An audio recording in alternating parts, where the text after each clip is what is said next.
Harish, the best academy. Good evening everyone, welcome to the Harish academy. This is Pratap. ఇవాటి current affairs start చేసే ముందు యాస్పిరెంట్స్కి ముందుగా ఒక ముఖ్యమైన రిక్వెస్ట్ అండి. మన క్లాస్ ఏదైతే చెప్తా ఉంటామో మన క్లాస్కి సంబంధించిన ఇన్ఫర్మేషన్ అంతా కూడా తెలుగు పీడిఎఫ్ అనేది మన వాట్సాప్ ఛానల్లో అందుబాటులో ఉంటుందండి. ఇక్కడ కంటెంట్ అనేది ఇంగ్లీష్లో ఉంటుంది, అలానే సందర్భం వచ్చినప్పుడు తెలుగులో కూడా కంటెంట్ని పెట్టడం జరుగుతుందండి. సో దయచేసి అర్థం చేసుకోగలరు.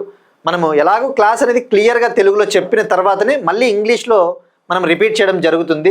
సో మీరు క్లాస్ అయితే జాగ్రత్తగా వినండి. తప్పకుండా మెనీ ఇష్యూస్ అండి, చాలా విషయాలు ఇంటర్లింక్ చేస్తూ అన్ని రకాల టాపిక్స్, వివిధ రకాల డిఫరెంట్ సెక్టార్స్కి సంబంధించిన ఇన్ఫర్మేషన్ అంతా మ్యాక్సిమం ఇవ్వడానికి ట్రై చేస్తాం. మీరు ఆ స్క్రిప్ట్ విషయాన్ని పూర్తిగా మర్చిపోండి, ఎందుకంటే మనం క్లియర్గా తెలుగులో చెప్తా ఉన్నప్పుడు నీట్గా నోట్స్ రాసుకోండి.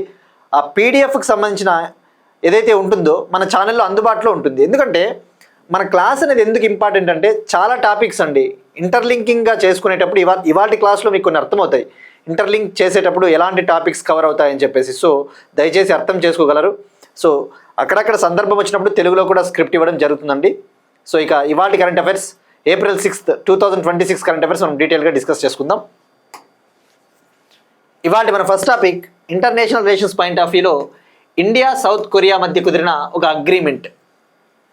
నౌకా నిర్మాణ రంగంలో నైపుణ్యాభివృద్ధిని ప్రోత్సహించేందుకు ఇండియా దక్షిణ కొరియా ఒప్పందం. షిప్ బిల్డింగ్ సెక్టార్లో స్కిల్ డెవలప్మెంట్ని ప్రొవైడ్ చేయడం కోసం, స్కిల్ ట్రైనింగ్ ఇవ్వడం కోసం ఇండియాకి సౌత్ కొరియాకి మధ్య ఒక అగ్రిమెంట్ కుదిరింది. మరి ఈ అగ్రిమెంట్ ముఖ్య ఉద్దేశం ఏంటి? మనం చూస్తూ ఉన్నాం, ఆల్రెడీ పోర్ట్ సెక్టార్లో మనం దూసుకొని పోతూ ఉన్నాం. 2015లో సాగర్ మాలా అనే ఒక స్కీమ్ను కూడా లాంచ్ చేశాము. పోర్టు ఆధారిత అభివృద్ధిని సాధించడం కోసం 2015లో సాగర్ మాలా అనే స్కీమ్ని లాంచ్ చేశాం. 2015లో పోర్ట్ లెడ్ డెవలప్మెంట్ కోసం, పోర్ట్ లెడ్ అంటే పోర్ట్ ఆధారిత డెవలప్మెంట్ కోసం సాగర్ మాలాని లాంచ్ చేశాం.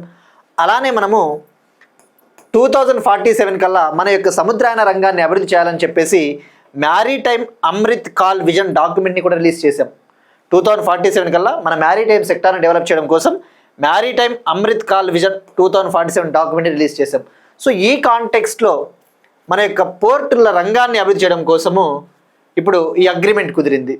సో ఈ agreement ministry of ports, shipping and waterways, ఇండియాకు చెందిన పోర్టులు, షిప్పింగ్ మరియు జలమార్గాల మంత్రిత్వ శాఖ మరియు సౌత్ కొరియాకు చెందిన కొరియా ఇంటర్నేషనల్ కోఆపరేషన్ ఏజెన్సీ మధ్య ఈ ఒప్పందం కుదిరింది. ఈ ఒప్పందంలో భాగంగా ఇండియాకు అవసరమైన ట్రైనింగ్, లైక్ పరస్పరం కూడా సౌత్ కొరియాకి అలానే ఇండియాకి అవసరమైన నైపుణ్య శిక్షణ అనేది అందడం జరుగుతుంది. సో ఇక్కడ మెయిన్గా గుర్తుపెట్టుకోవాల్సింది 2015లో సాగర్మాల విజన్, సాగర్మాల స్కీము, ఇది మనం గుర్తుపెట్టుకోవాలండి. మ్యారీటైమ్ అమృత్ కాల్ విజన్ 2047, ఇందులో భాగంగా ఇండియన్ పోర్ట్ సెక్టర్ని డెవలప్ చేయడానికి అవసరమైన ట్రైనింగ్ మనకి దొరుకుతుంది. మనకి పోర్ట్స్ మినిస్టర్గా ఎవరున్నారు? సర్బానంద్ సోనోవాల్ గారు. నెక్స్ట్ వన్, సంపన్న డిజిటల్ ప్లాట్ఫామ్. సంపన్న డిజిటల్ ప్లాట్ఫామ్లో చేరిన గోవా ప్రభుత్వము, కొచ్చిన్ పోర్ట్ అథారిటీ. సంపన్న డిజిటల్ ప్లాట్ఫామ్లో గవర్నమెంట్ ఆఫ్ గోవా స్టేట్, అలానే Cochin port authority Kerala join అయ్యాయి. మరి ఇక్కడ మనకి ఫస్ట్ తెలుసుకోవాల్సింది సంపన్న ప్లాట్ఫామ్ అంటే ఏంటి? సంపన్న అనేది ఒక డిజిటల్ ప్లాట్ఫామ్, పెన్షన్ సర్వీసెస్కు సంబంధించిన ఒక ప్లాట్ఫామ్, పెన్షన్ల సేవలకు సంబంధించిన ఒక డిజిటల్ ప్లాట్ఫాము. ఈ సంపన్న డిజిటల్ ప్లాట్ఫామ్ని 2018లో డిపార్ట్మెంట్ ఆఫ్ టెలికమ్యూనికేషన్ లాంచ్ చేసింది. 2018లో డిపార్ట్మెంట్ ఆఫ్ టెలికమ్యూనికేషన్స్ లాంచ్ చేసింది. మరి డిపార్ట్మెంట్ ఆఫ్ టెలికమ్యూనికేషన్ ఏ మంత్రిత్వ శాఖ కింద ఉంటుంది? మనం చాలాసార్లు డిస్కస్ చేసుకున్నామండి. మినిస్ట్రీ ఆఫ్ కమ్యూనికేషన్స్, సమాచార మంత్రిత్వ శాఖ. సమాచార శాఖ మంత్రి ఎవరున్నారు? జ్యోతిరాదిత్య సింధియా గారు, జ్యోతిరాదిత్య సింధియా. మరి ఈ యొక్క సంపన్న ప్లాట్ఫామ్ ముఖ్య ఉద్దేశం ఏంటి? ముఖ్యంగా ఇది లాంచ్ చేసినది డిపార్ట్మెంట్ ఆఫ్ కమ్యూనికేషన్ మంత్రిత్వ శాఖ. దీని ముఖ్య ఉద్దేశము ఈ టెలికమ్యూనికేషన్ ఎంప్లాయీస్ ఎవరైతే ఉంటారో, ఉదాహరణకు బిఎస్ఎన్ ఎంప్లాయీస్ కావచ్చు, వివిధ రకాల టెలికమ్యూనికేషన్ ఎంప్లాయీస్కి అవసరమైన పెన్షన్స్, అంటే రిటైర్డ్ ఎంప్లాయీస్ ఉంటారు కదా, వాళ్ళకి పెన్షన్స్ను డైరెక్ట్గా వాళ్ళ అకౌంట్లోకి వేసే విధంగా ఈ స్కీమ్ని 2018లో లాంచ్ చేయడం జరిగింది. ఈ యొక్క డిజిటల్ ప్లాట్ఫామ్లో భాగంగా బ్యాంకుల అవసరం ఉండదు. అంటే మనకి ఏదైనా మన అకౌంట్, లైక్ బ్యాంకులు అనేవి ఇంటర్మీడియరీస్గా యాక్ట్ చేస్తాయి. కానీ ఇక్కడ బ్యాంకుల ప్రమేయం ఎక్కువగా లేకుండానే వాళ్ళ అకౌంట్లలోకి పడడం జరుగుతుంది. సో మరి ఇప్పుడు Goa government, Cochin port authority ఈ యొక్క ప్లాట్ఫామ్ని స్వీకరించడానికి సిద్ధమయ్యాయి. సో దీనికి సంబంధించి గవర్నమెంట్ ఆఫ్ ఇండియాతో అగ్రిమెంట్ కూడా కుదుర్చుకున్నాయి. మరి అసలు ఏంటి అసలు ఇక్కడ సంపన్ అంటే కొద్దిగా అబ్రివేషన్ తెలుసుకోవాలి. System for accounting and management of pension. System for accounting and management of pension గుర్తుపెట్టుకోండి, 2018లో లాంచ్ చేయడం జరిగింది. మరి ఇందులో భాగంగా ఏం ఫీచర్స్ ఏముంటాయి అంటే ఈ సంపన్ ప్లాట్ఫామ్లో ముఖ్యమైన పాయింట్స్ వచ్చేసి డైరెక్ట్ బెనిఫిట్ ట్రాన్స్ఫర్, అంటే ఎక్కువగా మధ్యవర్తుల ప్రమేయం లేకుండానే డైరెక్ట్గా వాళ్ళ అకౌంట్లోకి పెన్షన్ అమౌంట్స్ని టెలికమ్యూనికేషన్ విభాగము వేయడం జరుగుతుంది. ఇక అలానే ఈ యొక్క టెలికమ్యూనికేషన్ ఎంప్లాయీస్ ఎవరైతే ఉంటారో వాళ్ళకి ఏమైనా సమస్యలు వచ్చినా, ఈ పెన్షన్లకు సంబంధించి ఏవైనా ప్రాబ్లమ్స్ వచ్చినా ఆన్లైన్లో సమస్యల పరిష్కారం, ఆన్లైన్ గ్రీవెన్స్ రెడ్రెసలు, అలానే పెన్షనర్స్కి ఈ యొక్క పెన్షన్ల లావాదేవీలకు సంబంధించి SMS అలర్ట్స్ వస్తాయి. Pensioners receive SMS alerts. So మరి ఇప్పుడు భారత ప్రభుత్వం ఏమైనా నిర్ణయం తీసుకునిందంటే ఇక సంపన్ అనే ప్లాట్ఫామ్ని కేవలం టెలికాం పెన్షనర్లకు మాత్రమే పరిమితం చేయకూడదు. దీన్ని ఇండియాలోని డిఫరెంట్ గవర్నమెంట్ డిపార్ట్మెంట్స్, వివిధ రాష్ట్ర ప్రభుత్వాలకు కూడా దీన్ని ఎక్స్టెండ్ చేయాలి అని చెప్పేసి ఒక నిర్ణయం తీసుకునింది. ఇందులో భాగంగా Goa government, Cochin port authority ఇందులో చేరడం జరిగింది. సో గుర్తుపెట్టుకోండి, టెలికమ్యూనికేషన్ విభాగము సంపన్న డిజిటల్ ప్లాట్ఫామ్ని ఇండియాలోని వివిధ డిపార్ట్మెంట్లకు, అలానే వివిధ రాష్ట్ర ప్రభుత్వాలకు, వివిధ ప్రభుత్వ రంగ సంస్థలకు ప్లాట్ఫామ్ యాజ్ ఎ సర్వీస్గా అందిస్తుంది. ప్లాట్ఫామ్ యాజ్ ఎ సర్వీస్ అంటే ఏంటి? సేవలు అందించడానికి ప్లాట్ఫామ్. మనకి ఇప్పుడు పెన్షన్ల సేవలు పొందాలి అంటే ఇది ఒక ప్లాట్ఫామ్. సో ఇది సంపన్ ప్లాట్ఫామ్. గుర్తుపెట్టుకోండి, ఇయర్ గుర్తుపెట్టుకోండి 2018. అయితే ఇంకా ఆశ్చర్యకరంగా ఏంటంటే డిపార్ట్మెంట్ ఆఫ్ పోస్ట్స్ కూడా ఇంకా ఇందులో చేరలేదు. డిపార్ట్మెంట్ ఆఫ్ పోస్ట్స్ ఏ మంత్రిత్వ శాఖ కింద ఉంటుంది? అది కూడా ministry of communication.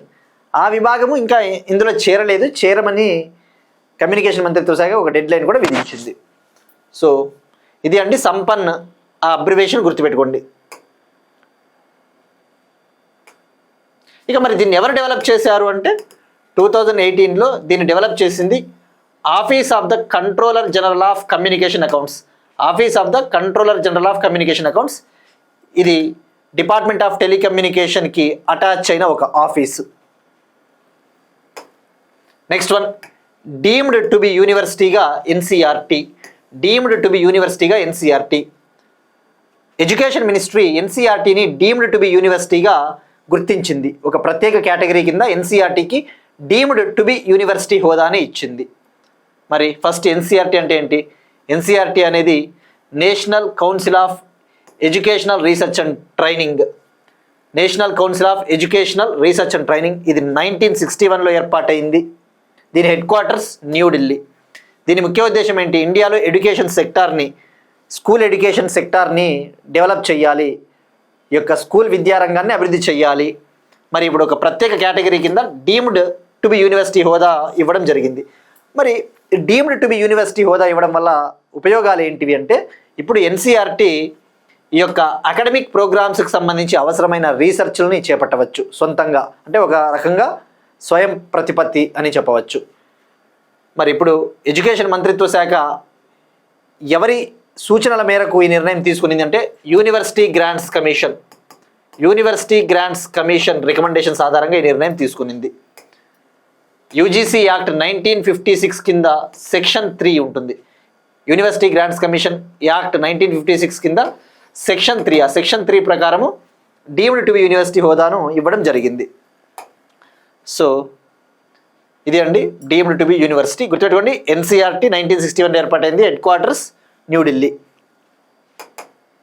Next one, pride of hills పథకం కింద నాగాల్యాండ్కు 3,880 కోట్లు. ప్రైడ్ ఆఫ్ హిల్స్ పథకం కింద నాగాల్యాండ్కు 3,880 కోట్లు.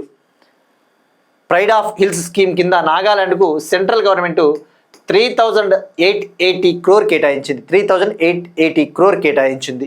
మరి ఏంటి అసలు ఈ ప్రైడ్ ఆఫ్ హిల్స్? పేరులోనే ఉంది. ప్రైడ్ ఆఫ్ హిల్స్ అంటే ఈ కొండ రాష్ట్రాలు ఏవైతే ఉంటాయో, ముఖ్యంగా హిల్స్ ఎక్కువగా ఉన్న రాష్ట్రాలు అంటే హిమాలయ రాష్ట్రాలు, హిమాచల్ ప్రదేశ్, అలాంటి రాష్ట్రాలు, north eastern states, Arunachal Pradesh, Assam, Manipur, ఇటువంటి రాష్ట్రాలు ఏవైతే ఉంటాయో వాటికి ఆదుకోవాలి. ముఖ్యంగా ఆ రాష్ట్రాలలో క్యాపిటల్ ఇన్ఫ్రాస్ట్రక్చర్ని డెవలప్ చేయాలి. క్యాపిటల్ ఇన్ఫ్రాస్ట్రక్చర్ అంటే ఏంటి? మౌలిక వసతులు. అంటే ఉదాహరణకు రోడ్సు, రైల్వేసు, ఏవైనా డ్రింకింగ్ వాటర్ ఫెసిలిటీసు, అటువంటి మౌలిక వసతుల్ని అభివృద్ధి చేయడం కోసము ప్రైడ్ ఆఫ్ హిల్స్ అనే ఒక స్కీమ్ని భారత ప్రభుత్వం లాంచ్ చేసింది. మరి ఇక్కడ ఇది ఏ బడ్జెట్లో అనౌన్స్ చేశారు అంటే 2026-27 యూనియన్ బడ్జెట్లో అనౌన్స్ చేశారు. మరి 2026-27 ఆర్థిక సంవత్సరానికి గాను నాగాల్యాండ్కు 3,880 crore కేటాయించింది కేంద్ర ప్రభుత్వం. ఇది ఎందులో భాగము అంటే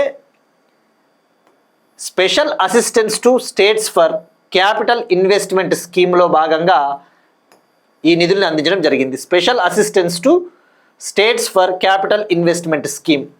ఇక్కడ special assistance to states for capital investment scheme అనేది 2026-27 యూనియన్ బడ్జెట్లో అనౌన్స్ చేశారు. అంటే ఏంటంటే ఇది ఇక్కడ పేర్లో ఉంది. స్పెషల్ అసిస్టెన్స్ అంటే ఏంటి? ప్రత్యేక సహాయము. అసిస్టెన్స్ అంటే సహాయము. కొన్ని రాష్ట్రాలలో క్యాపిటల్ మౌలిక వసతులు, ఉదాహరణకు రోడ్లు, రైల్వేసు, కనెక్టివిటీ, అటువంటి వాటిని కల్పించడం కోసము ప్రత్యేక సహాయము, ప్రత్యేక ఆర్థిక సహాయం అందిస్తారు. అదే ఇంగ్లీష్లో చెప్పాలంటే special assistance to states for capital investment. Investment అంటే పెట్టుబడులు. మరి it is nothing but pride of hills స్కీమ్లో భాగంగా. So pride of hills. మరి ఈ ప్రైడ్ ఆఫ్ హిల్స్ స్కీమ్కి మొత్తం కేటాయించిన బడ్జెట్ 25,000 crore, 25,000 కోట్లు. ఇది 9 హిల్ స్టేట్స్ని కవర్ చేస్తుంది. 9 హిల్ స్టేట్స్ని కవర్ చేస్తుంది. మరి ఇందులో అత్యధికంగా ఏ రాష్ట్రానికి నిధులు వచ్చాయి అంటే అరుణాచల్ ప్రదేశ్ అత్యధికంగా 4,900 crore కేటాయించడం జరిగింది.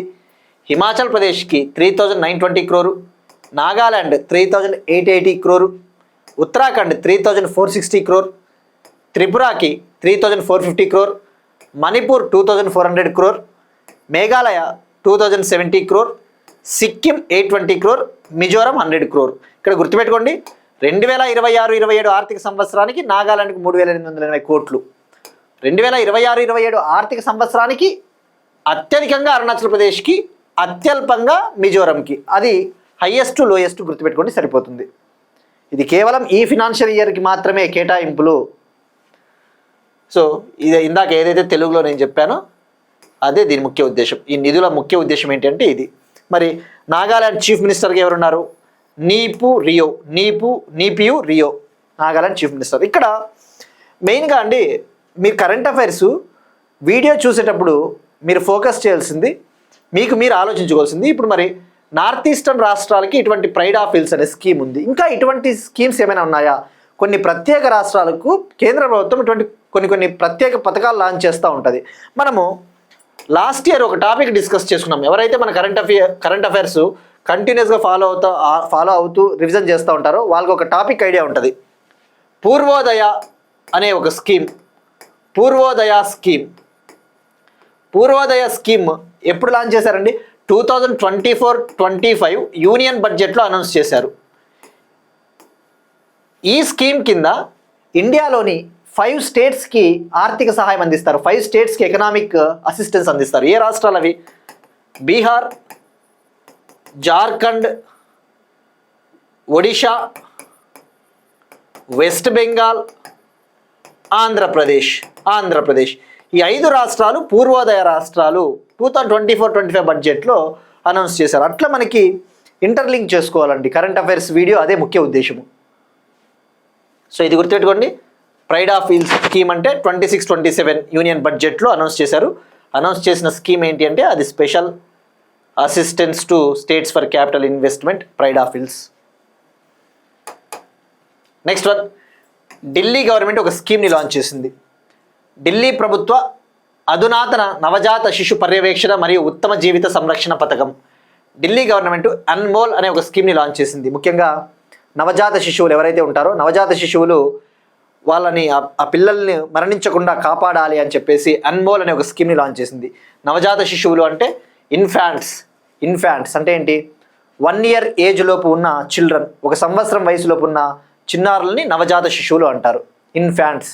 మరి ఇండియాలో ఇన్ఫాంట్ మోర్టాలిటీ రేటు ఎక్కువగా ఉంటుంది. జనరల్గా చిన్నారులు మరణిస్తూ ఉంటారు సంవత్సరం లోపే వివిధ కారణాల వల్ల. మరి అటువంటి చిన్నారులని కాపాడడం కోసం ఢిల్లీ గవర్నమెంట్ అన్మోల్ అనే ఒక స్కీమ్ని లాంచ్ చేసింది. ఇక్కడ అన్మోల్ అంటే advanced newborn monitoring and optimal life care scheme.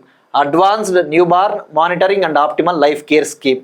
మరి ఈ స్కీమ్లో భాగంగా నవజాత శిశువులకి 56 రకాల ఆరోగ్య పరీక్షలు చేస్తారు. కేవలం ఒక రక్తపు చుక్క ఆధారంగా ఒక రక్తపు చుక్కని తీసుకొని టెస్ట్ చేస్తారు. 56 రకాల డయాగ్నోస్టిక్ టెస్ట్స్ని కండక్ట్ చేస్తారు using a single drop of blood. ఇది ఫ్రీగా ఈ టెస్ట్స్ని కండక్ట్ చేస్తారు, ఉచితంగా ఈ పరీక్షలు నిర్వహిస్తారు. ఢిల్లీ యూనియన్ టెరిటరీలోని అన్ని గవర్నమెంట్ హాస్పిటల్స్, అన్ని ప్రైవేట్ హాస్పిటల్స్లో ఈ యొక్క డయాగ్నోస్టిక్ పరీక్షల్ని నిర్వహిస్తారు. మరి ఇందులో భాగంగా స్క్రీనింగ్ చేస్తారు. అంటే ఏంటి, చిన్నారులు ముఖ్యంగా కొంతమంది చిన్నారులకి జెనెటిక్ వ్యాధులు వస్తూ ఉంటాయి, కొన్ని ఇన్ఫెక్షన్స్ వస్తూ ఉంటాయి. ఆ ఇన్ఫెక్షన్స్ ఏంటంటే ఆ లక్షణాలు కనబడేంత వరకు కూడా ఆ ఇన్ఫెక్షన్స్ తీవ్రత తెలియదు. మరి ముందుగానే తెలుసుకోవడం కోసం ఈ డయాగ్నోస్టిక్ టెస్ట్స్. సో ఇక్కడ గుర్తుపెట్టుకోండి, 56 diagnostic tests using single drop of blood, Anmol scheme, free screening. మరి ఇక ఇన్ఫాంట్ మోర్టాలిటీ రేట్ అంటే ఏంటి, నవజాత శిశువు మరణాల రేట్ అంటే ఏంటి, ఒక సంవత్సరంలో ప్రతి 1000 జననాలకు ఎంతమంది నవజాత శిశువులు మరణిస్తూ ఉన్నారో అదే ఇన్ఫాంట్ మోర్టాలిటీ రేట్. ఒక పర్టికులర్ ఇయర్లో 1000 లైవ్ బర్త్స్ గాను ఎంతమంది ఇన్ఫాంట్స్ మరణిస్తూ ఉన్నారు అదే ఇన్ఫాంట్ మోర్టాలిటీ రేట్. సో గుర్తుపెట్టుకోండి, ఇన్ఫాంట్ అంటే మళ్ళీ చెప్తున్నా, నవజాత శిశువు అంటే ఒక చిన్నారి, సంవత్సరం లోపు ఏజ్ ఉన్న చిన్నారి. నెక్స్ట్ వన్, ఎనర్జీ సెక్యూరిటీకి సంబంధించి ఒక ఇంపార్టెంట్ టాపిక్. 2025లో 3వ అతిపెద్ద పునరుత్పాదక ఇంధన మార్కెట్గా భారతదేశం. 2025లో 3వ అతిపెద్ద పునరుత్పాదక ఇంధన మార్కెట్గా భారతదేశం. మరి ఈ రిపోర్ట్ ఎవరిచ్చారు అంటే ఒక అంతర్జాతీయ సంస్థ, international renewable energy agency. International renewable energy agency, IRENA report ఇచ్చింది. 2025లో వరల్డ్లోనే 3rd లార్జెస్ట్ రెన్యూబుల్ ఎనర్జీ మార్కెట్గా ఇండియా అవతరించింది అని చెప్పేసి. In 2025 India became world's 3rd largest renewable energy market. మరి రెన్యూబుల్ ఎనర్జీ అంటే ఏంటి, మెనీ టైమ్స్ డిస్కస్ చేసుకున్నాం. సోలారు, విండ్, హైడ్రో ఇవన్నీ కూడా renewable energy. Nuclear energy is not renewable energy. ఆ విషయం గుర్తుపెట్టుకోండి. న్యూక్లియర్ ఎనర్జీ అనేది పునరుత్పాదక శక్తి వనరు కాదు, but it is a clean energy. అంతే కదా, న్యూక్లియర్ ఎనర్జీకి అవసరమైన థోరియం నిల్వలు కావచ్చు, యురేనియం నిల్వలు అనేవి పరిమితంగా ఉంటాయి, లిమిటెడ్. అదేం అన్లిమిటెడ్ రిసోర్సెస్ కాదు. సో మరి ఇంటర్నేషనల్ రెన్యూబుల్ ఎనర్జీ ఏజెన్సీ ప్రకారము 2025లో 3వ అతిపెద్ద పునరుత్పాదక ఇంధన మార్కెట్గా ఇండియా అవతరించింది. మరి ఫస్ట్ ప్లేస్లో ఏది ఉంది అంటే China, second USA, third India. మరి అసలు ఏ రిపోర్ట్ ఇచ్చింది అంటే renewable capacity statistics 2026 report. Renewable capacity statistics 2026 report. మరి ఈ రిపోర్ట్ ప్రకారం ఇండియా 2025లో సుమారుగా 45 గిగావాట్ల పునరుత్పాదక శక్తిని సాధించింది, ఉత్పత్తి చేసింది. 2025లో ఇండియా అప్రాక్సిమేట్లీ 45 గిగావాట్ రెన్యూబుల్ ఎనర్జీని ప్రొడ్యూస్ చేసింది, కెపాసిటీని అచీవ్ చేసింది. మరి 2023లో 175.9 గిగావాట్ ఉన్నింది ఇండియాలో రెన్యూబుల్ ఎనర్జీ కెపాసిటీ. అది 2025 ముగిసే నాటికి అప్రాక్సిమేట్లీ 250.5 గిగావాట్ అయ్యింది. మరి 2025లో 45 గిగావాట్ల పునరుత్పాదక శక్తి వనరుల్ని మనము ఉత్పత్తి చేస్తే అందులో సోలారే 37 గిగావాట్. సోలార్ ఒక్కటే 37 గిగావాట్. 2025లో out of 45 gigawatt renewable energy capacity 37 gigawatt from solar energy. మరి ఇక్కడ మనం ఫోకస్ చేయాల్సింది ఇటువంటి ఇంటర్నేషనల్ ఆర్గనైజేషన్స్ వార్తల్లో ఉన్నప్పుడు మనము తప్పకుండా ఇవి తెలుసుకోవాలి. International renewable energy agency IRENA ఇది ఎప్పుడు ఏర్పాటైందంటే 2009లో ఏర్పాటైంది, 26 జనవరి 2009. ఇది ఒక ఇంటర్నేషనల్ ఆర్గనైజేషన్. దీని headquarters united arab ఎమిరేట్స్లోని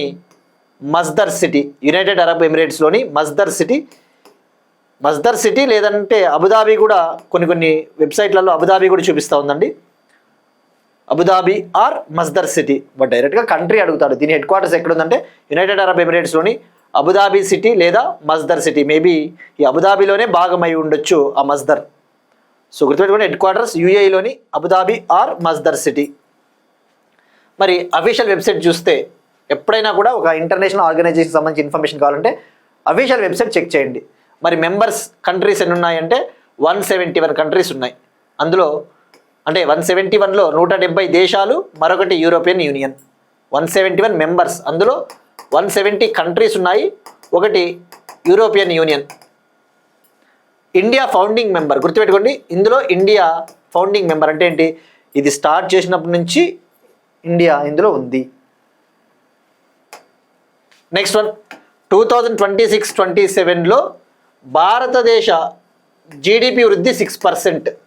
Moody's rating agency, అంతర్జాతీయ rating agency, international rating agency Moody's ఒక అంచనా ఇచ్చింది. 2026-27 ఫినాన్షియల్ ఇయర్ అంటే ఇప్పుడు నడుస్తూ ఉన్న ఆర్థిక సంవత్సరం 2026-27లో ఇండియా యొక్క జీడిపి గ్రోత్ రేట్ అనేది 6% ఉండొచ్చు అని చెప్పేసి తన ఎస్టిమేట్ ఇచ్చింది, అంచనా వేసింది. మరి గతంలో 6.8% ఉండొచ్చు అని చెప్పింది, ఇప్పుడేమో 6%కే తగ్గించింది. కారణం ఏంటంటే పశ్చిమాసియా సంక్షోభం, వెస్ట్ ఏషియా క్రైసిస్ వల్ల, పశ్చిమాసియా సంక్షోభం వల్ల ఎక్స్పోర్ట్స్ తగ్గుతాయి, ముఖ్యంగా ఈ యొక్క ఇంధన నిల్వలు తగ్గిపోతాయి, ఇవన్నీ చాలా కారణాలు. సో మరి ఏ రిపోర్ట్లో చెప్పిందంటే Moody's credit opinion report on India అనే రిపోర్ట్లో ఈ వివరాలను వెల్లడించింది. క్రెడిట్ ఒపీనియన్ రిపోర్ట్ ఆన్ ఇండియాలో ఈ యొక్క ఎస్టిమేట్స్ ఇవ్వడం జరిగింది. మరి మనం ఇటీవల తెలుసుకున్నాం, OECD సంస్థ అయితే 2026-27 ఫినాన్షియల్ ఇయర్కు ఇండియా యొక్క జీడిపి వృద్ధి రేటు 6.1% ఉంటుందని చెప్పింది. Organisation for economic cooperation and development ఏమని చెప్పింది, 2026-27 ఫినాన్షియల్ ఇయర్లో ఇండియా యొక్క జీడిపి గ్రోత్ రేటు 6.1% ఉండొచ్చు అని చెప్పింది. అలానే ఇక్రా అనే ఒక స్వదేశీ రేటింగ్ సంస్థ, ఇక్రా అనే ఒక డొమెస్టిక్ రేటింగ్ ఏజెన్సీ ఏమని చెప్పింది, 2026-27 ఫినాన్షియల్ ఇయర్లో ఇండియా యొక్క జీడిపి గ్రోత్ రేటు 6.5% ఉండొచ్చు అని చెప్పింది. సో ఇవి రాసుకోండి, ఎగ్జామ్లో అడిగే ఛాన్సెస్ ఉంటాయండి. మేజర్ ఆర్గనైజేషన్స్, మేజర్ రేటింగ్ ఏజెన్సీలు కాబట్టి తప్పకుండా మనం గుర్తుపెట్టుకోవాల్సిందే. నెక్స్ట్ వన్, కల్చర్కి సంబంధించి రొంగలి బిహు ఫెస్టివల్. రొంగలి బిహు అనేది అస్సాంలో జరుపుకునే ఒక cultural festival. Assam new year సందర్భంగా జరుపుకునే ఒక ఫెస్టివల్. అస్సాంలో జరుపుకునే ఒక స్ప్రింగ్ ఫెస్టివల్ అని చెప్పవచ్చు, అంటే వసంతోత్సవం. సో గుర్తుపెట్టుకోండి, అస్సామీస్ న్యూ ఇయర్ సందర్భంగా జరుపుకునే ఒక ఫెస్టివల్. ఈ ఫెస్టివల్ ఏప్రిల్ 14న మొదలు కాబోతోంది. ఈ ఫెస్టివల్ సెలబ్రేషన్స్ ఏప్రిల్ 14న స్టార్ట్ కాబోతూ ఉన్నాయి. మరి ఇక్కడ మనం ఫోకస్ చేయాల్సింది రొంగలి బిహు. ఈ ఫెస్టివల్నే బొహగ్ బిహు అని కూడా పిలుస్తారు. రొంగలి బిహు లేదా బొహగ్ బిహు. అంటే ఇక్కడ రొంగలి అంటే హ్యాపీనెస్ అని అర్థం. అస్సామీ భాషలో అలా చెప్పాలి అంటే హ్యాపీనెస్, ఆనందం అని. సో రొంగలి బిహు, దీన్నే బొహగ్ బిహు అని పిలుస్తారు. గుర్తుపెట్టుకోండి, అస్సాం న్యూ ఇయర్ సందర్భంగా జరుపుకునే ఫెస్టివల్. ఎవ్రీ ఇయర్ జరుపుకుంటారు, ప్రతి సంవత్సరం ఏప్రిల్ నెలలో సెలబ్రేట్ చేసుకుంటారు. మరి ఇలాంటివే ఇంకో 2 ఫెస్టివల్స్ ఉన్నాయి అస్సాంలో. అక్టోబర్లో జరుపుకునే కటి బిహు అనే ఒక ఫెస్టివల్ ఉంది. జనవరిలో సెలబ్రేట్ చేసుకునే మాఘ్ బిహు అనే ఒక ఫెస్టివల్ ఉంది. But anyway, Rongali Bihu Assamese new year, దీన్నే బొహగ్ బిహు అంటారు. అది గుర్తుపెట్టుకోండి.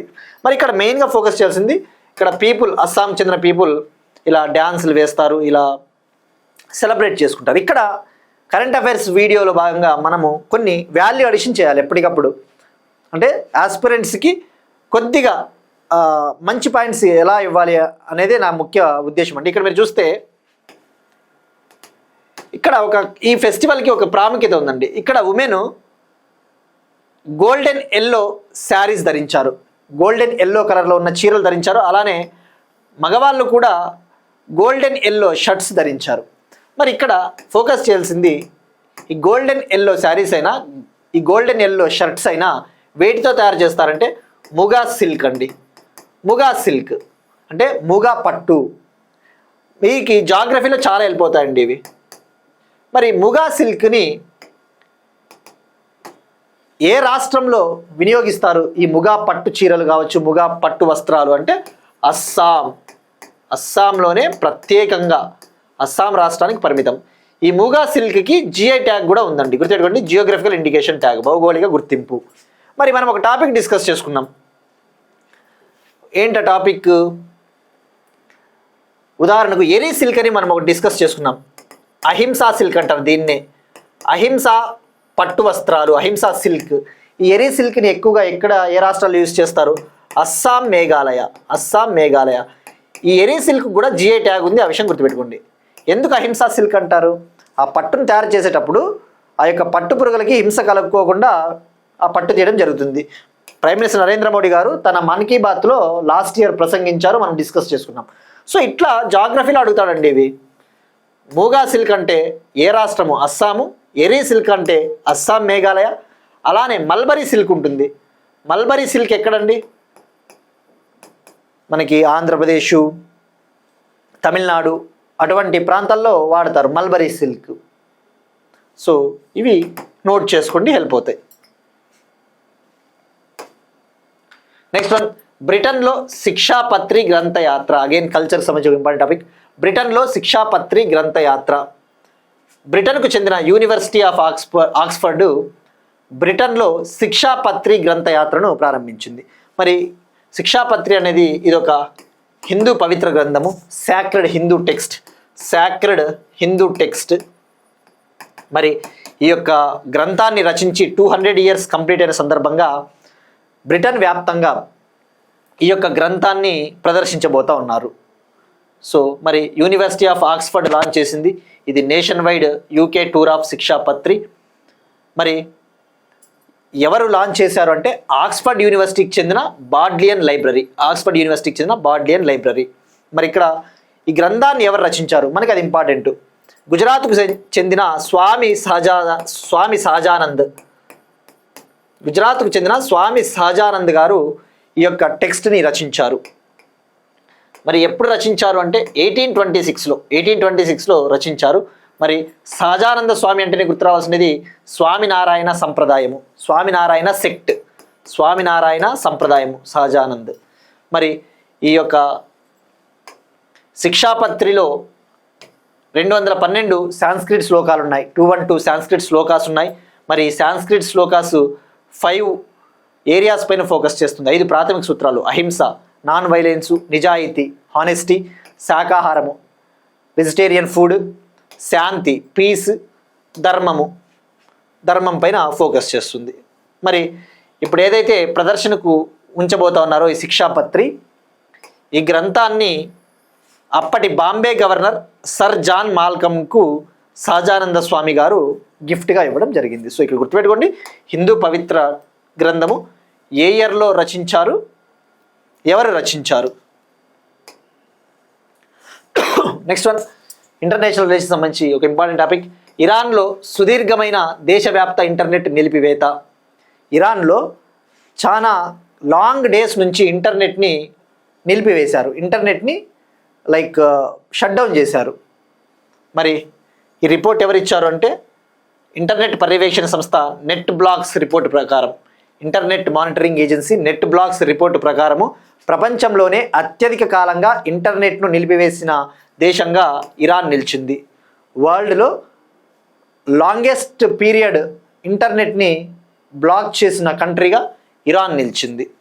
మరి ఇక్కడ మనం ఫోకస్ చేయాల్సింది ఇటువంటివి ఏ రిపోర్ట్లు ఎవరిస్తూ ఉన్నారు. నెట్ బ్లాక్స్ అనే ఒక ఏజెన్సీ అండి, నెట్ బ్లాక్స్ అనే ఒక సంస్థ. ఇదేం ఒక పాపులర్ సంస్థ కాదు, ఏమి కాదు. కానీ మనకు సందర్భం వచ్చినప్పుడు తెలుసుకోవాల్సింది, ఆలోచించాల్సింది పాలిటీ పాయింట్ ఆఫ్ వ్యూలో కూడా ఆలోచించాలి.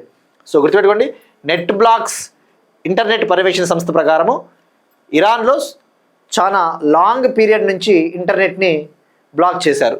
మరి ఎన్ని రోజుల నుంచి అంటే సుమారుగా 36 రోజులుగా 864 hours నుంచి దాదాపు 864 గంటలు అయింది ఇంటర్నెట్ లేక. అంటే వాళ్ళకి ఎక్స్టర్నల్ వరల్డ్తో కనెక్టివిటీ లేదు ఇప్పుడు. Nearly 36 days. ఎందుకు? ఇప్పుడు యుద్ధం జరుగుతూ ఉంది కదా, ఇరాన్కి అగెనెస్ట్గా ఇజ్రాయెల్ అమెరికా ఆ యుద్ధం ఎఫెక్ట్.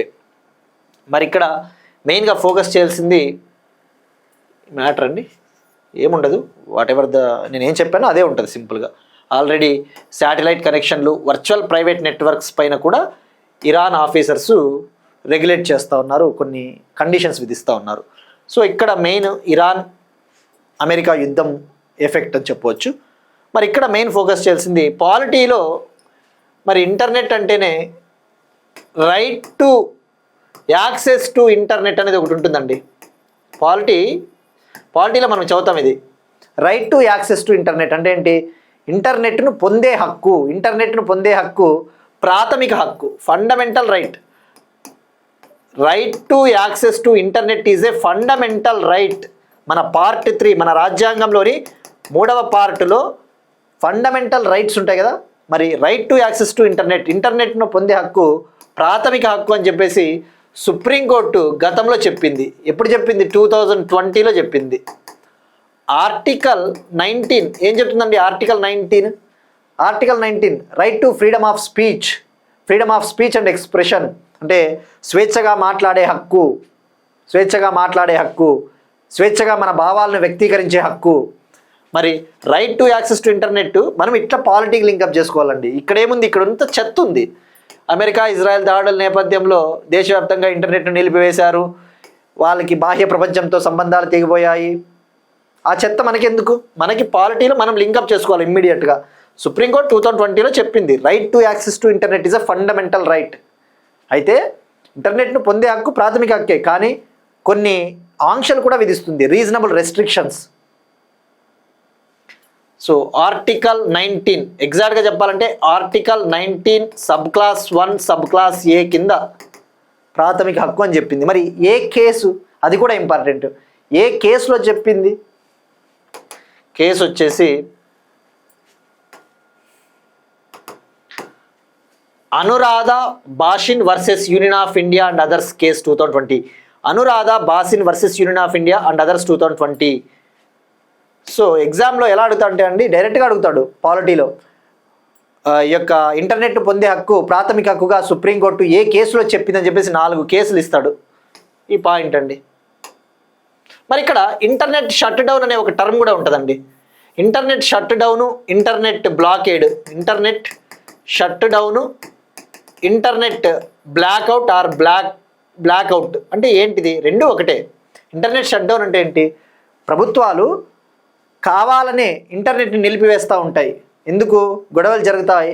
ఇంటర్నెట్ కనుక మనం ఇప్పుడు చూస్తూ ఉంటాం, జమ్మూ కాశ్మీర్ లాంటి స్టేట్లలో ఈ సోషల్ మీడియా ఇంటర్నెట్ కనుక ఎక్కువగా ఉందనుకో, కొన్ని సంఘ విద్రోహ శక్తులు, యాంటీ సోషల్ ఎలిమెంట్స్ ఇంటర్నెట్ను ఉపయోగించుకొని ఆందోళనలు చేస్తారు. అప్పుడు ప్రభుత్వాలు కావాలనే వాంటెడ్గా ఇంటర్నెట్ని నిలిపివేస్తాయి. అది ఇంటర్నెట్ షట్ డౌను. మరి internet blackout are internet blockade అంటే ఏంటి? ఇది కావాలనే అన్నా ఇంటర్నెట్ని ఆఫ్ చేయవచ్చు, లేదంటే ఏదైనా న్యాచురల్ డిజాస్టర్స్, ఈ యొక్క విపత్తులు వచ్చినప్పుడు, ఈ కేబుల్స్, ఈ యొక్క ఇంటర్నెట్ కేబుల్స్ తెగిపోయినప్పుడు, అట్లాంటప్పుడు కూడా ఇంటర్నెట్ అనేది ఆగిపోతుంది. సో ఇదే అండి. సో ఈ పాలిటీలో ఈ ఆర్టికల్ గుర్తుపెట్టుకోండి. నెక్స్ట్ వన్, పాకిస్తాన్లో ఎంపాక్స్ వ్యాధి. పాకిస్తాన్లో మంకీ పాక్స్ వ్యాధితో 4 శిశువులు మృతి అన్నాడండి. ఇక్కడ చదవడానికి కూడా చదివితే ఏముంటుందంటే సిమ్టమ్స్, లక్షణాలు, మంకీ పాక్స్ వ్యాధి లక్షణాలు మనం తెలుసుకోవాల్సింది పాకిస్తాన్లో మంకీ పాక్స్ వ్యాధి గురించి. మరి మంకీ పాక్స్ వ్యాధి చెప్పాలి అంటే ఇలా శరీరం పైన ఇలా అన్ని దద్దల టైప్ వస్తాయండి. ఇది స్మాల్ పాక్స్ వ్యాధి లాంటిదే, మరి స్మాల్ పాక్స్ వ్యాధి అంటే ఏంటి? తెలుగులో చెప్పాలంటే పెద్ద అమ్మవారు అంటారు కదా, లేదా మసూచి వ్యాధి అంటారు, మసూచి. మరి మనకి ఎప్పుడైనా ఒక డిసీజ్ వార్తల్లో ఉన్నప్పుడు మనం తెలుసుకోవాల్సింది డీటెయిల్డ్గా 1 by 1 ఈ వ్యాధి లక్షణాలు ఏంటి, ఎలా వస్తుంది, తొలిసారిగా ఈ వ్యాధి ఏ దేశంలో నమోదయ్యింది గుర్తించారు, అటువంటి బేసిక్ థింగ్స్. ఈ మంకీ పాక్స్ అనేది ఇది ఒక జూనోటిక్ వైరల్ డిసీజ్ అంటే జంతువుల నుంచి మనుషులకు వచ్చేది జూనోటిక్ వైరల్ వ్యాధి.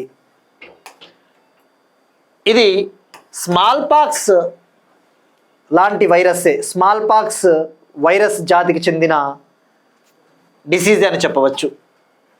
మరి ఇది ఏ జాతికి చెందినది అంటే ఆర్థోపాక్స్ వైరస్ జాతికి చెందినది. ఈ మంకీ పాక్స్ ఆర్థోపాక్స్ వైరస్ జీనస్కు చెందినది. గుర్తుపెట్టుకోండి, స్మాల్ పాక్స్ కూడా ఆర్థోపాక్స్ వైరస్ జాతికి చెందినదే. మరి ఇది ఎలా వస్తుంది అంటే, ఈ మంకీ పాక్స్ అనేది ముఖ్యంగా ఆఫ్రికన్ ఎలుకలు మరియు కోతులు వంటి జంతువులు ఈ వైరస్ను కలిగి ఉంటాయి. ఇది మనుషులకి వ్యాపింపజేస్తుంది. రోడెంట్స్ అంటే ఎలుకలు, ఈ ఆఫ్రికన్ రోడెంట్స్, ఈ నాన్ హ్యూమన్ ప్రైమేట్స్ అంటే ఏంటివి, మంకీస్, ఇటువంటి యానిమల్స్లో ఈ వైరస్ ఎక్కువగా ఉంటుంది. అప్పుడు ఇది మనుషులకి వ్యాప్తి చెందుతుంది. మరి మొట్టమొదటి మంకీ పాక్స్ మానవ కేసు ఎప్పుడు నమోదైంది అంటే, మొట్టమొదటి మంకీ పాక్స్ మానవ కేసు 1970లో డెమోక్రటిక్ రిపబ్లిక్ ఆఫ్ కాంగోలో 9 నెలల బాలుడిలో నమోదైంది. సో గుర్తుపెట్టుకోండి. మరి మొట్టమొదటిసారిగా ఈ మంకీ పాక్స్ వైరస్ని ఎప్పుడు గుర్తించారంటే 1958లో ఈ మంకీ పాక్స్ వైరస్ని కోతులలో గుర్తించారు, మంకీస్లో. ఎక్కడ అంటే డెన్మార్క్ కంట్రీ. బట్ మొట్టమొదటి మానవ కేసు అంటే 1970 democratic republic of Congo. So మరి సిమ్టమ్స్, ఇది ఎక్కువగా ఈ మంకీ పాక్స్ వ్యాధి సెంట్రల్ వెస్ట్ ఆఫ్రికాలో ఎక్కువగా ఈ కేసులు నమోదవుతాయి. ముఖ్యంగా నవజాత శిశువుల్లో ఎక్కువగా అటాక్ అవుతుంది. న్యూ బార్న్ ఇన్ఫాంట్స్, అలానే ఎవరికైతే రోగ నిరోధక శక్తి తక్కువగా ఉంటుందో వాళ్ళకి ఈ వ్యాధి వచ్చే అవకాశం ఉంది. New born infants, underlying immune deficiencies ఉండే వాళ్ళకి. మరి ఎలా వస్తుంది అంటే, ఇది జనరల్గా ఈ మంకీ పాక్స్ వ్యాధి ఎవరికైతే వచ్చి ఉంటుందో వాళ్ళకి మనం దగ్గరగా వెళ్ళినప్పుడు, వాళ్ళ స్కిన్ మనకు టచ్ అయినప్పుడు, లేదంటే వాళ్ళు తుమ్మినా దగ్గినా అప్పుడు మనకి వచ్చే అవకాశం ఉంది. అలానే సెక్షువల్ కాంట్రాక్ట్ ద్వారా కూడా వచ్చే అవకాశం ఉంది. అంటే ఎవరికైతే ఈ మంకీ పాక్స్ వైరస్ ఉంటుందో వాళ్ళతో ఆ సెక్షువల్ యాక్టివిటీ జరిగినప్పుడు కూడా వచ్చే అవకాశం ఉంది. సో ఎలా స్ప్రెడ్ అవుతుంది అంటే, ఎవరికైతే ఆ డిసీజ్ వచ్చి ఉంటుందో వాళ్ళ బాడీ ఫ్లూయిడ్స్ వల్ల, రెస్పిరేటరీ డ్రాప్లెట్స్ వల్ల, సెక్షువల్ కాంట్రాక్ట్ వల్ల. ఇది అంత తీవ్రమైనది ఏమీ కాదు, కానీ నెగ్లెక్ట్ చేస్తే చాలా డేంజర్. కొన్నిసార్లు గాలి ద్వారా కూడా వ్యాప్తి చెందుతుంది అన్నారు. అంతే కదా, గాలి ద్వారా అంటే తుమ్మినప్పుడు దగ్గినప్పుడు ఆ డ్రాప్లెట్స్ మన పైన పడినప్పుడు వచ్చే అవకాశాలు ఉంటాయి. So monkeypox. Next one, Russia క్షిపణుల రూపకర్త లియోనోవ్ కన్నుమూత. Russian missile designer Alexander Leonov ఈయన మరణించారు. 74 ఏళ్ల వయసులో మరణించారు. మరి అలెగ్జాండర్ లియోనోవ్ ఈయన ఏ దానికి ఫేమస్ అంటే, బ్రహ్మోస్ మిస్సైల్ని డిజైన్ చేసిన పర్సన్. బ్రహ్మోస్ మిస్సైల్, మరి బ్రహ్మోస్ మిస్సైల్ అంటేనే మనం డిస్కస్ చేసుకున్నాం చాలాసార్లు. బ్రహ్మోస్ మిస్సైల్ అంటే ఇది సూపర్ సోనిక్ క్రూయిజ్ మిస్సైల్. మరి ఈ బ్రహ్మోస్ సూపర్ సోనిక్ క్రూయిజ్ మిస్సైల్ని, అలానే జిర్కాన్ అనే ఒక హైపర్సోనిక్ క్రూయిజ్ మిస్సైల్, ఇది రష్యాకు చెందిన మిస్సైలు. ఈ రెండింటిని డిజైన్ చేసిన పర్సన్ అలెగ్జాండర్ లియోనోవ్. మరి బ్రహ్మోస్ మిస్సైల్ని ఎవరు డెవలప్ చేశారు? బ్రహ్మోస్ ఏరోస్పేస్ అనే కంపెనీ. ఈ BrahMos aerospace company head quarters New Delhi. అయితే ఈ బ్రహ్మోస్ ఏరోస్పేస్ అనేది ఒక జాయింట్ వెంచర్ కంపెనీ. ఈ కంపెనీని ఏర్పాటు చేసినది డిఆర్డిఓ, ఇండియాకు చెందిన defence research and development organisation, మరియు రష్యాకు చెందిన కంపెనీ. ఆ కంపెనీ పేరు వచ్చేసి రష్యాకు చెందిన ఎన్పిఓ మషినోస్త్రో ఎనియా అనే కంపెనీ ఈ బ్రహ్మోస్ ఏరోస్పేస్ని జాయింట్గా ఏర్పాటు చేయడం జరిగింది. మరి ఇతను ఈ ఎన్పిఓ మషినోస్త్రో ఎనియా అనే కంపెనీకి సిఇఓగా, అలానే చీఫ్ డిజైనర్గా పనిచేశారు. Next one, international days. వార్తల్లో ముఖ్యమైన దినోత్సవాలు. International day of sports for development and peace. అభివృద్ధి మరియు శాంతి కోసం అంతర్జాతీయ క్రీడా దినోత్సవం. అంటే ఏంటి? ప్రపంచవ్యాప్తంగా అభివృద్ధి జరగాలన్నా, శాంతి ఏర్పాటు కావాలన్నా స్పోర్ట్స్ అనేవి చాలా కీలకము. అంతే కదా, స్పోర్ట్స్ డిప్లొమసీ అంటారు. క్రీడా సంబంధాలు బాగా ఉంటే వివిధ దేశాల మధ్య అభివృద్ధి సాధ్యమవుతుంది. ఇప్పుడు ఇండియా, ఆస్ట్రేలియా క్రికెట్ అనేది ఫేమస్. ఆ క్రీడలు అనేవి బలంగా ఉంటే ఇరు దేశాల మధ్య శాంతి ఏర్పాటు అవుతుంది. అభివృద్ధికి క్రీడలు చాలా ఇంపార్టెంట్ కదా. సో మరి international day of sports for development and peace every year April 6th celebrate చేసుకుంటారు. ఎందుకు సెలబ్రేట్ చేసుకుంటారంటే 1896 April 6th మొట్టమొదటి ఆధునిక ఒలింపిక్ గేమ్స్ గ్రీస్లోని ఏథెన్స్ సిటీలో జరిగాయి. అందుకు సెలబ్రేట్ చేసుకుంటారు. మరి ఈ డేని ఎప్పుడు తొలిసారిగా ఏర్పాటు చేశారంటే 2013లో యునైటెడ్ నేషన్స్ సంస్థ ఏర్పాటు చేసింది. మరి థీమ్ వచ్చేసి sport building bridges breaking barriers. Sport building bridges breaking barriers. Barriers అంటే అవరోధాలని తొలగిస్తుంది అని అర్థం. ఇక ఇవాళ క్వశ్చన్ అంటే మనం డిస్కస్ చేసిన టాపిక్ ఆర్టెమిస్ 2 మిషన్ని ఎవరు లాంచ్ చేశారు, దీని ముఖ్య ఉద్దేశం ఏంటి, ఇందులో భాగంగా ఎంతమంది ఆస్ట్రోనాట్లు స్పేస్లోకి వెళ్ళారు. నెక్స్ట్ నిన్న అడిగిన క్వశ్చన్కి సమాధానం, స్టార్లింక్ ఇండియాతో అగ్రిమెంట్ కుదుర్చుకున్న మొట్టమొదటి ఇండియన్ స్టేట్ అంటే మహారాష్ట్ర, తర్వాత గుజరాత్ కుదుర్చుకునింది, రీసెంట్గా మేఘాలయ. ఇవి ఇవాళ కరెంట్ అఫైర్స్. మనం ఒకసారి క్విక్గా రీక్యాప్ చూద్దామండి.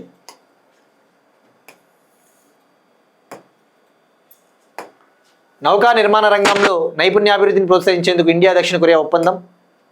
సంపన్న digital platform department of telecommunications. Deemed to be యూనివర్సిటీగా NCERT. Pride of hills scheme కింద నాగాలాండ్కు 3,880 crore. అన్మోల్ స్కీమ్ ఢిల్లీ. 2025లో 3వ అతిపెద్ద పునరుత్పాదక ఇంధన మార్కెట్గా ఇండియా. 2026-27లో ఇండియా జీడిపి వృద్ధి 6%. మూడీస్. రొంగలి బిహు ఫెస్టివల్ అస్సాం. బ్రిటన్లో శిక్షాపత్రి గ్రంథయాత్ర యూనివర్సిటీ ఆఫ్ ఆక్స్ఫర్డ్. ఇరాన్లో సుదీర్ఘమైన దేశవ్యాప్త ఇంటర్నెట్ నిలిపివేత net blocks report. Monkeypox virus Pakistan. Russia క్షిపణుల రూపకర్త బ్రహ్మోస్ మిస్సైల్ రూపకర్త అలెగ్జాండర్ లియోనోవ్ కన్నుమూత. International day of sports for development and peace April 6th. That's it. These are today's current affairs. We'll meet you again tomorrow and thank you everyone.